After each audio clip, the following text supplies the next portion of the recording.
Le Benin est aujourd'hui une référence en Afrique en matière d'alimentation scolaire. Son modèle repose sur des circuits courts, l'utilisation de technologies simples et durables et l'implication directe des communautés locales. Bienvenue à Kwassa-Kanmé, dans la commune de Lalo, département du Koufo, à plus de 2 heures de route de Cotonou.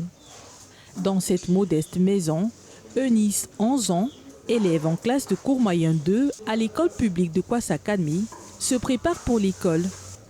Mais avant de partir, son père lui tend une pièce de 25 francs CFA, comme chaque matin. Ceci représente la contribution parentale à la cantine scolaire.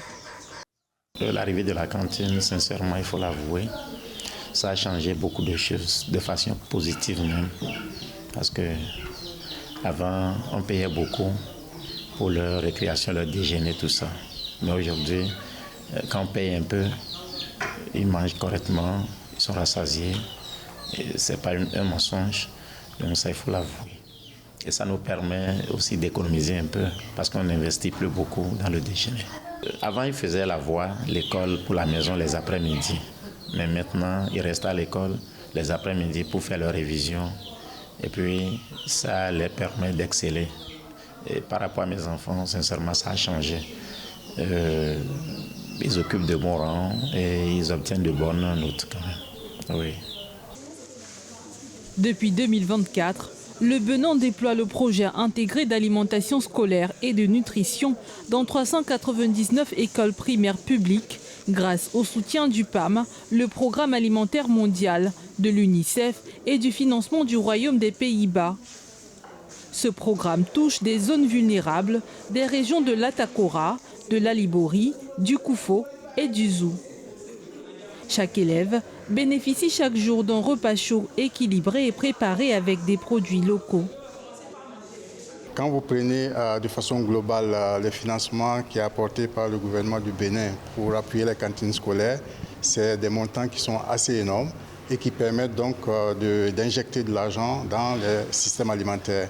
En ce sens que la production locale est celle qui est la plus privilégiée pour apporter donc, cette alimentation aux enfants. En termes de chiffres, on peut vous dire qu'en 2024, le gouvernement a injecté 23 200 000 $. 23 millions de dollars qui ont été injectés pour l'achat de produits locaux pour alimenter les cantines scolaires. C'est aussi avec l'accompagnement du PAM, des encadrements, l'apport en techniques de production, en équipement agricole pour ces producteurs-là et qui renforcent donc les systèmes agricoles, les systèmes alimentaires.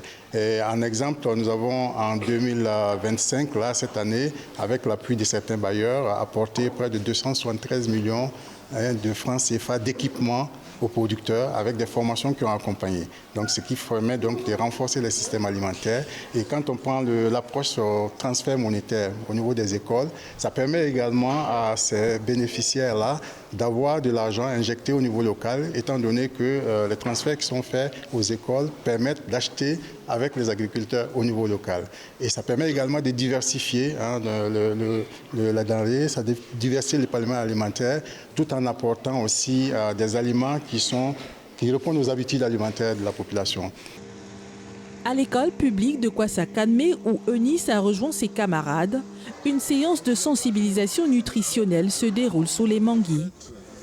Le chef Christian Abégan, ambassadeur du PAM pour la sécurité alimentaire, la nutrition et les systèmes alimentaires durables, y participe. Dans les classes, les élèves contribuent à des jeux éducatifs sur l'alimentation équilibrée. Au même moment, dans la cuisine de l'école, 6 femmes préparent le repas du jour. Riz étuvé, carottes, œufs, oranges, ceci sous la supervision du chef Abégan. Une innovation du PAM facilite la cuisson du riz étuvé. Les sacs de rétention thermique qui gardent la chaleur et les nutriments sans consommation excessive de bois. Pour la prestation, ils ont un repas de grande qualité qui est déjà complet parce que ce riz étuvé, qui est un riz thérapeutique, parce qu'il peut convenir aussi aux adultes, aux personnes en situation de diabète parce qu'il baisse la glycémie Et le travail qui est fait, ça ressemblait à une paella en fait. Tout ce qu'on a pu faire avec donc, les dames, c'était vraiment même le même principe de cuisson qu'on a, par exemple, en Espagne pour le riz. Donc, le deuxième élément, c'est on y a ajouté donc, un œuf, donc d'avoir de la protéine, donc avec la céréale. Ils ont un repas complet. Donc, les enfants peuvent aller à l'école, peuvent ne pas avoir des carences, ils peuvent faire une activité sportive, ils peuvent mieux réfléchir. Et c'est comme ça qu'on doit, à mon avis, avec les produits locaux, donner une initiative alimentaire beaucoup plus sécurisée pour les enfants dans les écoles, comme ce qui se passe ici dans cette cantine scolaire au Bénin. Le projet intégré d'alimentation scolaire crée aujourd'hui une véritable économie circulaire au Bénin. En achetant directement les produits auprès des coopératives, il garantit des débouchés stables aux agriculteurs, transformatrices et groupements locaux. Cette dynamique génère des revenus réguliers, de nouveaux emplois et une meilleure structuration des filières agricoles. Le modèle réduit les intermédiaires, renforce les marchés ruraux et stimule la production locale. En retour, les cantines scolaires assurent aux enfants une alimentation saine, durable et produite dans leur propre communauté. C'est donc tout un écosystème qui se développe et profite directement au pays. Le programme est intégré en ce sens qu'il porte non seulement sur l'agriculture, l'élevage, le transport, la nutrition, la santé et aussi le repas scolaire qui est apporté aux enfants. Et le budget qui est injecté, ce n'est pas une dépense en tant que telle, mais c'est un investissement pour l'avenir, c'est un investissement pour le capital humain. Donc j'ai noté en passant que lorsque les dépenses sont effectuées pour acheter des vivres auprès des producteurs locaux, ça injecte de l'argent au niveau de l'économie nationale. J'ai noté 23 millions de dollars en une seule année pour les achats de produits locaux. Et parmi ces 23 millions de dollars, il y a 500 000 dollars qui ont été injectés uniquement pour les femmes, les coopératives de femmes qui sont engagées dans la production du riz étuvé, dans la production du maïs et du niébé. Vous voyez. Et ces bénéficiaires et aussi les commerçants locaux qui bénéficient donc de ces achats, ce sont des commerçants qui paient des impôts, les transporteurs aussi qui paient des impôts. Et cet argent qui est payé pour assurer l'alimentation des enfants vont chez des privés, chez d'autres producteurs, chez d'autres acteurs qui paient des impôts, qui reviennent encore dans les caisses de l'État. Donc ça crée une économie circulaire de sorte que, on constate que c'est un investissement réel. À des kilomètres de là, dans la commune de Dassazomé, le riz qui nourrit les écoles prend vie dans des entrepôts comme celui-ci. Nous sommes ici sur le site de l'Union régionale des femmes étuveuses du riz des collines. 1500 femmes y travaillent, issues de 6 communes du département. Les femmes des différentes coopératives ont, grâce au soutien technique du PAM, développé une filière de riz étuvé en circuit court et approvisionnent directement les cantines scolaires. Notre collaboration avec PAM nous aide beaucoup dans nos foyers parce que ça permet à l'épanouissement des femmes. Ça rend chaque femme autonome parce qu'elle arrive à payer librement la contribution de ses enfants à l'école. On aide aussi nos maris à la maison dans nos foyers. Après leur arrivée des rizières, les sacs de riz sont pesés, contrôlés, triés à l'aide de cette machine, puis soigneusement lavés aux mains, étuvés selon un processus bien défini. Cette étape, c'est l'étape d'étuvage. Après le trempage, le riz passe à l'étuvage. Donc l'étuvage, c'est un processus, on met de l'eau en bas et on met la passoire sur l'eau. Donc le riz est préparé à la vapeur pendant 45 minutes. Et c'est ça qui permet à la coque de s'ouvrir légèrement. Donc c'est quand la coque est ouverte légèrement qu'on dit que le riz est cuit. Et nous passons à l'étape de séchage. Le séchage, lui, se fait à différentes échelles. Le riz étuvé est ensuite contrôlé de nouveau avant de passer à l'emballage. Le groupe produit près de 120 tonnes de riz étuvé par an, un élément clé dans l'approvisionnement local des cantines. Le riz étuvé transformé ici dans cette coopérative alimente les cantines scolaires pour le repas des enfants. C'est un riz qui est d'abord pour les vieillards ou comme pour les enfants, qui est super nutritif avec donc toutes les valeurs qu'il peut avoir, donc des fibres, etc. C'est une excellente surprise culinaire parce que c'est un produit nutritif, nourrissant, excellent pour la santé et qui permet et qui rentre en ligne de compte sur l'élaboration des menus des cantines pour que les enfants aient une meilleure santé nutritionnelle par rapport à un produit comme ce riz. Autre site clé du projet, le village Hun Hun, dans la communauté de Dija, département du Zou, au sud du pays. Des producteurs maraîchers de la coopérative AFADD ont initié en chœur des chants et danses pour accueillir le chef Abégan, venu visiter ces espaces champêtres de 3 hectares. On y cultive ici maïs, légumes, tubercules et fruits à partir d'engrais naturels. Le groupement approvisionne lui aussi directement les cantines.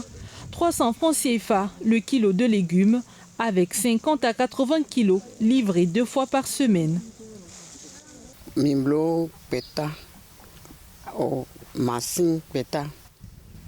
Le système mis en place par le PAM nous a permis de garantir l'écoulement régulier de nos marchandises.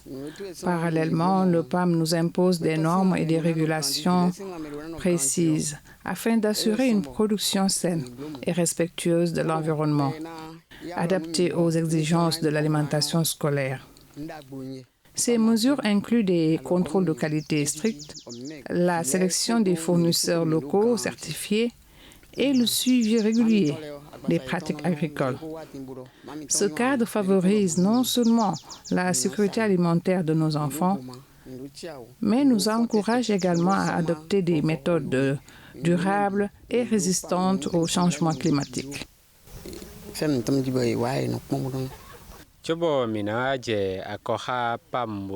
Avant l'arrivée du PAM, la coopérative existait déjà et ses membres vendaient leur production sur les marchés locaux ou à des revendeuses de passage. Grâce au programme du PAM, nous avons d'abord bénéficié de formations pour adapter nos productions aux normes de qualité requises. Le PAM nous garantit ensuite un débouché stable et planifié, ce qui facilite la gestion de nos cultures. Nous savons désormais à l'avance quelle quantité produire et quand les livrer. De plus, le paiement groupé à la fin du mois nous permet de recevoir des revenus réguliers et anticipés, alors qu'auparavant, les ventes étaient fragmentées, souvent en petite quantité et sans réelle visibilité. Lors de sa visite dans les champs maraîchers de Honhoun, le chef Christian Abégan a découvert le travail remarquable de la coopérative locale. Il a pu observer la rigueur, l'organisation et les soins apportés à chaque étape de la production. Pour lui, ces maraîchers nourrissent les communautés avec des produits sains, cultivés dans le respect de l'environnement et de la qualité. Ces produits qui sont des légumes, des légumineuses, comme vous pouvez, là, il y a la marante rouge, on a la feuille de vernonia, on a les pois d'Angole. Et ces produits, donc, alimentent et enrichissent donc le panier et l'alimentation des enfants et les menus pour les cantines scolaires des enfants. Plus loin, à Mandjavi, au siège de la coopérative Miralodo, des sacs de maïs, niébé, encore appelés haricots, collectés des plantations sont acheminés ici par des cars ou camionnettes. Les produits sont ensuite contrôlés, pesés, triés et tamisés par des femmes formées à l'exercice.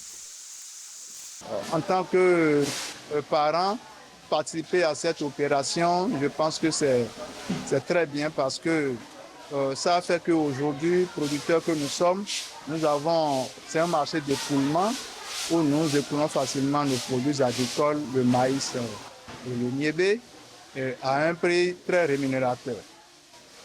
Donc, nous livrons de bons produits à nos enfants parce que nous savons que ce sont nos enfants qui vont consommer. Donc, nous, pour les opérations de vannage et triage, ça se fait avec l'appui des coopératives des femmes. Donc ça se passe très bien Aussi, au niveau de notre coopérative, ça a énormément amélioré nos revenus. Parce que c'est vrai, nous livrons de bons produits, mais à un très bon prix. Et ça a aussi créé beaucoup d'emplois. Vous voyez, les femmes, elles sont environ 300 femmes qui viennent travailler ici sur le site. Et des jeunes hommes viennent également travailler. Eux, ils sont nombre d'une quarantaine. À Djodomé, dans la commune de Tovikan, les femmes du groupement Miale Bomi transforment le manioc en gari et tapioca.